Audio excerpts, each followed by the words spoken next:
चलिए आज इस बात को समझते हैं कि दुनिया की कुछ सबसे कामयाब कंपनियां भी अचानक से कैसे डूब जाती हैं। अच्छा, नोकिया नाम तो याद ही होगा।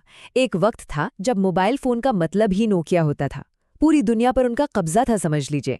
और फिर देखते ही देखते सब कुछ बदल गया। सिर्फ 6 साल के अंदर वो बाजार से लगभग गायब ही हो गए। सोचने वाली बात है ना, कि कोई मार्केट लीडर जिसके पास पैसा, लोग, सब कुछ हो, वो इतनी बुरी तरह और इतनी जल्दी कैसे फेल हो सकता है। और ये सिर्फ नोकिया की कहानी नहीं है, कोडैक जैसी कई कंपनियां हैं। आखिर ऐसा होता क्यों है? इसे समझने के लिए हमें कंपनी के अंदर झांकना होगा कि आखिर चल क्या रहा होता है। यहाँ पर होती है एक बहुत बड़ी क्लासिक गलती। होता क्या है कि कंपनियां अपने आज के काम में इतनी अच्छी हो जाती हैं, इतनी सफल हो जाती हैं कि वो ये देखना ही भूल जाती हैं कि कल क्या होने वाला है। तो आखिर गड़बड़ होती कहाँ है? देखिए, ज्यादातर कहानी अंदर से ही शुरू होती है। लोग बदलाव से कतराते हैं और कंपनियां अपने पुराने सफल तरीकों में ही फंसकर रह जाती हैं। लेकिन असली लड़ाई वो बाहर के मार्केट में नहीं, बल्कि कंपनी की दीवारों के अंदर ही लड़ी जाती है। सोचिए, एक तरफ है वो लोग जो तेजी से आगे बढ़ना चाहते हैं, नए नए आइडियाज लाना चाहते हैं, और दूसरी तरफ है वो जिनका काम है ब्रेक लगाना, हर चीज में रिस्क ढूंढना।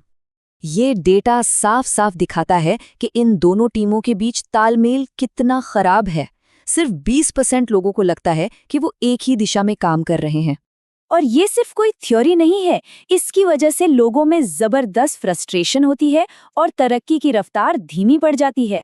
और देखिए, प्रॉब्लम का एक बहुत बड़ा हिस्सा तो यहीं से शुरू होता है। जो लोग नए आइडियाज पर काम कर रहे हैं, वो मदद मांगने के लिए बहुत बहुत ज्यादा देर कर देते हैं।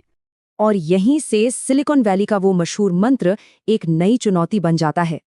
सालों तक टेक की दुनिया में एक ही मंत्र गूंजता रहा है, move fast and break things. मतलब तेजी से आगे बढ़ो, भले ही कुछ चीजें टूट जाएं। लेकिन आज की दुनिया में चीजें तोड़ने का मतलब अक्सर कस्टमर का भरोसा तोड़ना बन गया है। और एक बार भरोसा टूट जाए तो उसे वापस जोड़ना लगभग नामुमकिन होता है।